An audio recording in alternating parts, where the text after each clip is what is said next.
जय भोले सभी को। आज मैं आपको ऐसी जगह से रूबरू करवाने जा रही हूँ जिसके बारे में सुनकर आपको बड़ी हैरानी होगी। और ये एकमात्र ऐसी जगह है जहाँ हम अगर जिंदा नहीं गए तो मरने के बाद तो हमें जाना ही पड़ेगा, चाहे हम आस्तिक हैं या नास्तिक।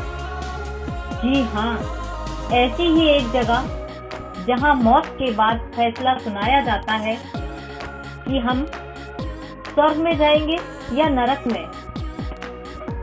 और आपको जानकर बड़ा ही आश्चर्य होगा कि ये जगह कहीं और नहीं बल्कि हमारे इंडिया में ही है। तो क्या आप ऐसी जगह मेरे साथ घूमना नहीं चाहोगे? जरूर चाहोगे। तो इस वीडियो को एंड तक जरूर देखना, क्योंकि मैं इस जगह को स्टार्टिंग से एंड तक पूरा घुमाऊंगी और घुमाते घुमाते बीच बीच में मैं इससे जुड़ी हुई ऐतिहासिक कहानियां भी आपको सुनाऊंगी। तो क्या आप आगे बढ़ने से पहले इस होश उड़ा देने वाली जगह के बारे में नहीं जानना चाहोगे? जरूर जानना चाहोगे। तो ऐसी इस जगह का नाम है 84 टेम्पल। और ये 84 टेम्पल हिमाचल प्रदेश के चंबा जिले के भरमौर शहर में है और ये हिंदुओं का रिलीजियस प्लेस है। और ये मंदिर चंबा से अप्रॉक्स 60 किलोमीटर दूर है। और बताया जाता है कि ये मंदिर लगभग 1400 साल पुराना है। और इस मंदिर के परिसर में शिवलिंग रूप में 84 मंदिर बने हुए हैं, जिसकी वजह से इसका नाम 84 टेम्पल पड़ा है।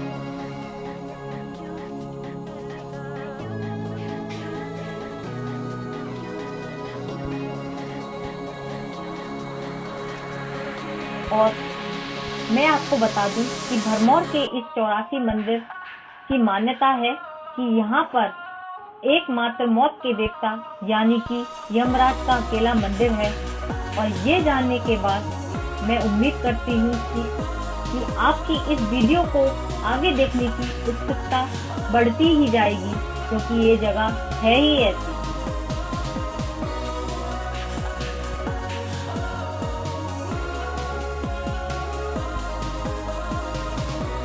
और अब मैं आपको इस मंदिर की यात्रा करवाने वाली हूँ और इन मंदिरों को घुमाते घुमाते बीच बीच में मैं इससे जुड़ी हुई कहानियां भी आपको सुनाती जाऊंगी। हमने ये यात्रा जून 2022 में की है और दिल्ली से कुरुक्षेत्र, मुरथल, लुधियाना, जालंधर, पठानकोट खेत होते हुए चंबा पहुंचे और फिर नेक्स्ट डे 7 o'clock चंबा से अपनी कार टाटा टियागो से निकल पड़े।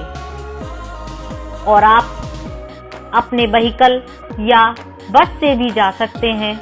और मैं आपको बता देना चाहती हूँ कि यदि आपको पहाड़ों पर कार चलाने का एक्सपीरियंस है तो आप यहाँ छोटी या बड़ी कार कोई भी ले जा सकते हैं, क्योंकि यहाँ की रोड की कंडीशन ठीक है और आप आसानी से चला सकते हैं।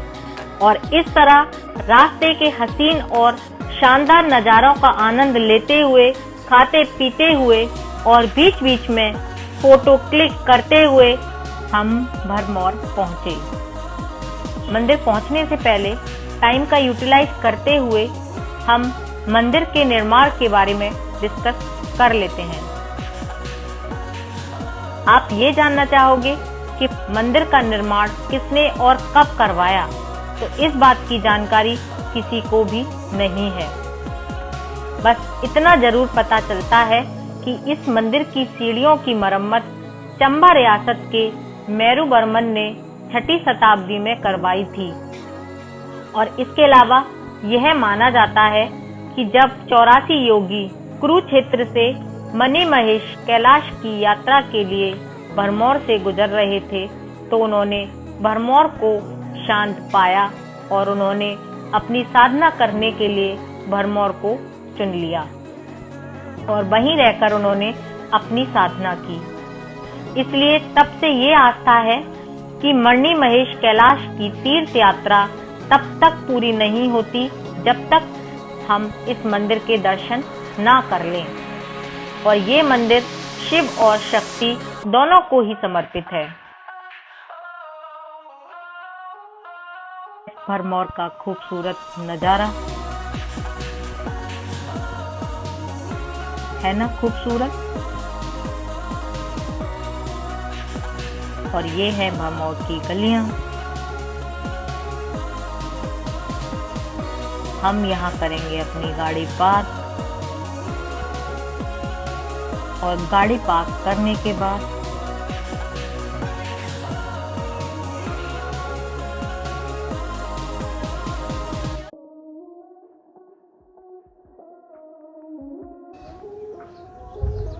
हम ले रहे हैं रिफ्रेशमेंट।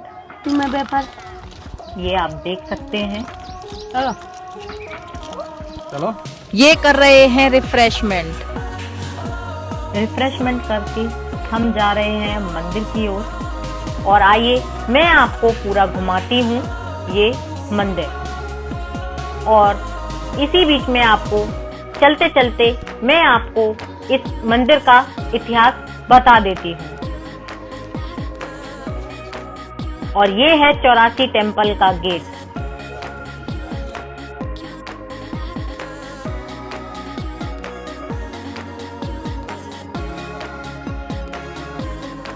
और मंदिर परिसर में एंटर करते ही राइट हैंड साइड पर ये गणपति जी का मंदिर है, जिसमें गणपति जी की प्रतिमा काफी खूबसूरत है।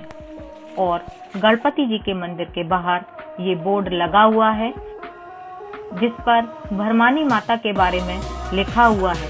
इसे मैं आपको पढ़कर भी सुना देती हूँ। भरमानी माता की जय। भरमानी मंदिर में भरमानी माता की सर्वव्यापी पवित्र ज्योत दर्शन। 1 सितंबर 1998 को भरमानी मंदिर में सारी रात मां का जागरण हुआ। रात को भरमानी माता की पवित्र ज्योत के दर्शन सभी भक्तों ने किए। इन भक्तों में मंदिर का पुजारी तथा भरमौर के 2 और भगत भी थे।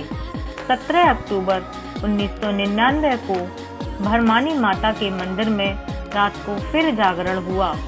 जागरण के समय माता की पिंडी बहुत बड़े आकार की हो गई और इस पिंडी पर 2 आंखें दिखाई दी। आंखें लाल ज्योतों के रूप में थीं। जागरण के समय एक महंत को पौड़ आ गई और उसने पौड़ में कहा कि कोई भी भगत भीड़ की बलि ना देकर केवल छोटा बकरा लाओ और उस पर लाल पटका बांधकर मंदिर के आसपास खुला छोड़ दें और नारियल का भोग लगाएं और मैं आपकी हर इच्छा पूरी करूंगी। और फिर सुबह 4 बजे मां की पिंडी का आकार फिर से छोटा हो गया। ये है भरमानी माता की कहानी। गणपति मंदिर से थोड़ा आगे बढ़ते ही यहाँ पर कला मंच है और आप यहाँ पर छोटे बड़े शिवलिंग भी देख सकते हैं। 84 मंदिर से जुड़ा हुआ एक और किस्सा मैं आपको बता देती हूँ। वो ये है कि भरमौर का पुराना नाम ब्रह्मपुरा था और मेरुवर्मन भरमौर का सबसे शक्तिशाली राजा था। मेरुवर्मन ने भरमौर में मणि महेश मंदिर, लक्ष्मणा देवी मंदिर, नरसिंह मंदिर और गणेश मंदिर का निर्माण करवाया था। इसके अलावा छतराड़ी में भी शक्ति देवी के मंदिर का निर्माण कराया था। वर्मन के ब्रह्मपुरा में आने के कुछ समय बाद 84 योगियों ने इस जगह पर भ्रमण किया और वे योगी राजा के अतिथि सत्कार से बहुत प्रसन्न हुए और उन योगियों ने निसंतान राजा को वरदान दिया कि उसके यहाँ 10 पुत्रों का जन्म होगा और उनके वरदान के अनुसार कुछ सालों के बाद राजा के घर में 10 बेटों ने और एक बेटी ने जन्म लिया और उस बेटी का नाम उसने चंपावती रखा था। इसलिए कहा जाता है कि भरमौर का ये 84 मंदिर उन योगियों को समर्पित किया गया था। उन्हीं के ऊपर इसका नाम 84 मंदिर रखा गया था। यहाँ पर ये जलधारा है और इससे निरंतर जल बहता रहता है और इसका जल बहुत ही शुद्ध, निर्मल और पीने में मीठा है।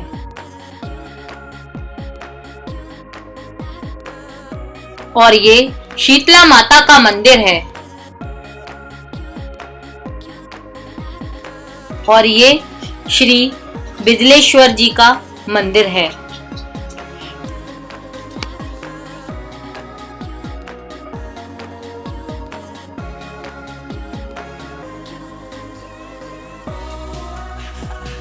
और थोड़ा सा आगे बढ़ने के बाद मंदिर के सेंटर में है ये नंदी महाराज।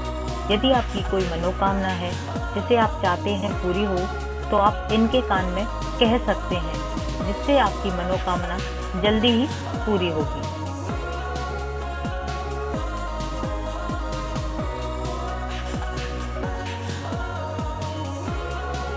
मंदिर के सेंटर में सॉफ्टी वाला भी है और आप यहाँ पर सॉफ्टी का आनंद ले सकते हैं। देखिए ये मेरे दोनों बेटे किस तरह से सॉफ्टी का आनंद ले रहे हैं। क्या खा रहे हो? ये हमारे जूते चप्पल रखे हैं। शिवाय क्या खा रहे हो? कैसी है? ओम की भी है? मम्मा भी खा रही है।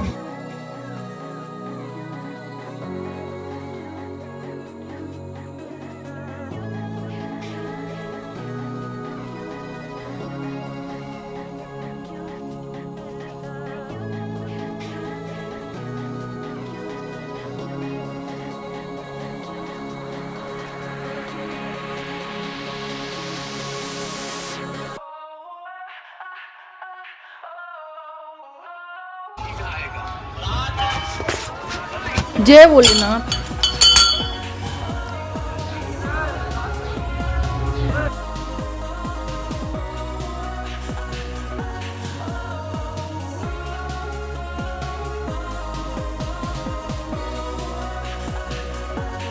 और यहाँ पर बहुत सारे सहतूत के पेड़ भी हैं जिन्हें आप ताजा ताजा तोड़कर खा सकते हैं। इस पे भी कर लेना, बड़े भोले बाबा जी पे। बड़े भोले बाबा कहाँ है? और यहाँ है। और इसमें क्या है? इसमें ये मंदिर के दर्शन बंद हो गए क्या?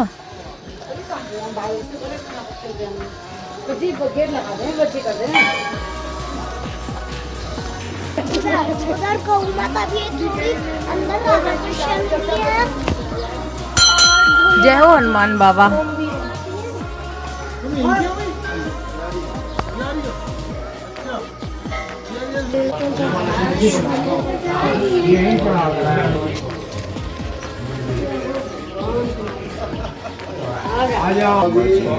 ये ब्रह्मा जी है। ब्रह्मा जी, ये विष्णु जी, और शंकर जी। पहली विभूति है, ये भगवान शिव जी का प्रसाद है।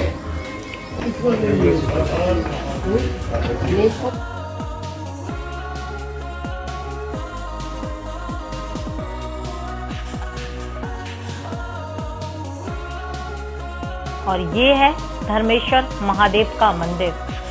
यही है वो मौत के देवता यानी कि धर्मराज का संसार में इकलौता मंदिर, जहाँ जीते जी नहीं गए तो मरने के बाद तो जाना ही पड़ेगा। और यहाँ आने के बाद मनुष्य के पाप और पुण्य दोनों का फैसला किया जाता है और उसी के हिसाब से स्वर्ग और नरक में भेजा जाता है।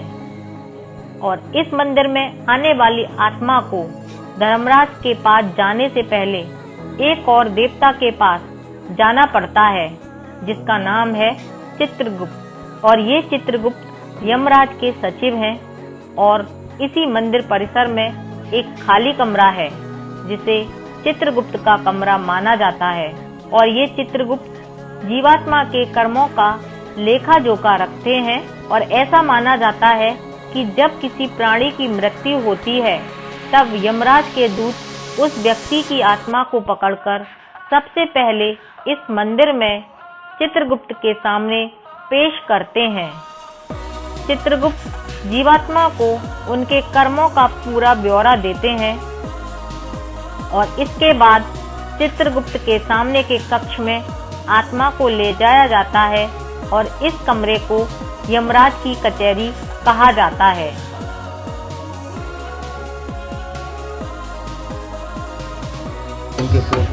मम्मी मम्मी ये उदास क्यों है? उदास नहीं, इनका फोटो ही ऐसा बनाया है।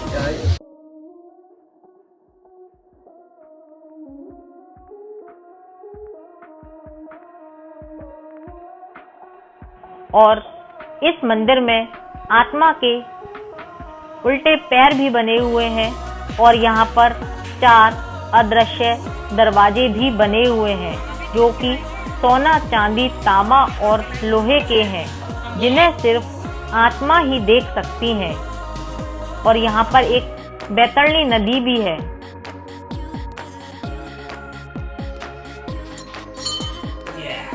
और ये है नरसिंह भगवान का मंदिर और मंदिर के बाहर बहुत ही सुंदर कलाकारी हो रही है जो कि देखने में बहुत ही मनोहर है।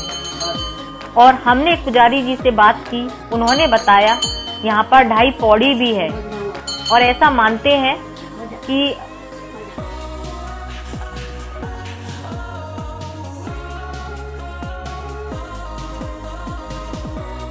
जिनकी मौत अप्राकृतिक होती है उनके पिंडदान यहाँ किए जाते हैं। और यहाँ पर बैतरणी नदी भी है जहाँ पर गौदान किया जाता है। और ये 1000 साल से पुरानी मूर्ति है। इसके अलावा धर्मराज के मंदिर में 250 साल से अखंड धूना भी लगातार जल रहा है। और यहाँ के पुजारी ने हमें ये भी बताया कि सदियों पूर्व 84 मंदिर झाड़ियों से घिरा हुआ था और दिन के समय भी यहाँ पर कोई व्यक्ति आने की हिम्मत नहीं कर पाता था और मंदिर के बाहर से ही हाथ जोड़कर चले जाते थे।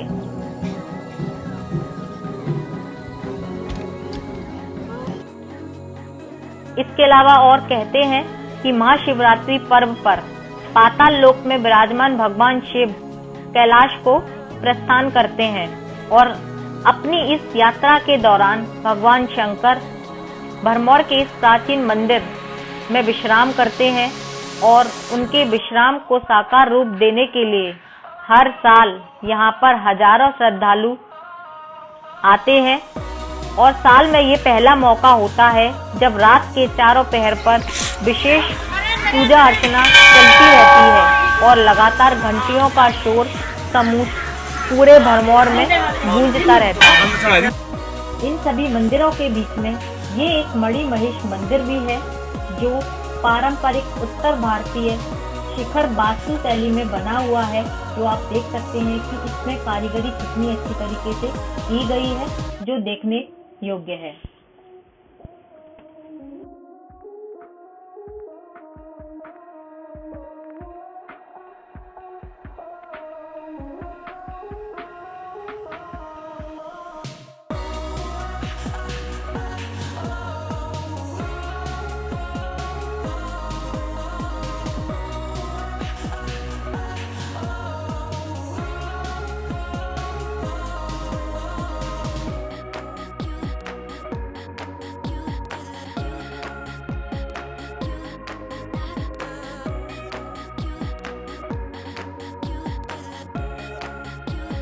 ये देवदार का पेड़ है और ये काफी विशाल है और इस पर देवदार के फल लगे हुए हैं। ये मराली माता का मंदिर है, इन्हें हिमाचल के लोग बहुत मानते हैं।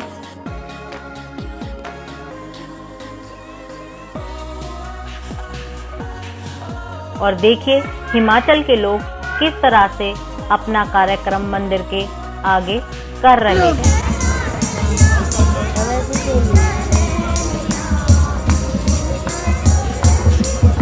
और मैं उम्मीद करती हूँ कि आपने मेरे साथ इस 84 मंदिर की यात्रा को एंजॉय किया होगा और मुझे कमेंट करके बताना कि इसमें आपको बेस्ट पार्ट कौन सा लगा।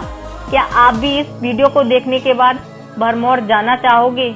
मिलती हूँ फिर एक नई रोमांचक वीडियो के साथ, तब तक के लिए जय भोले।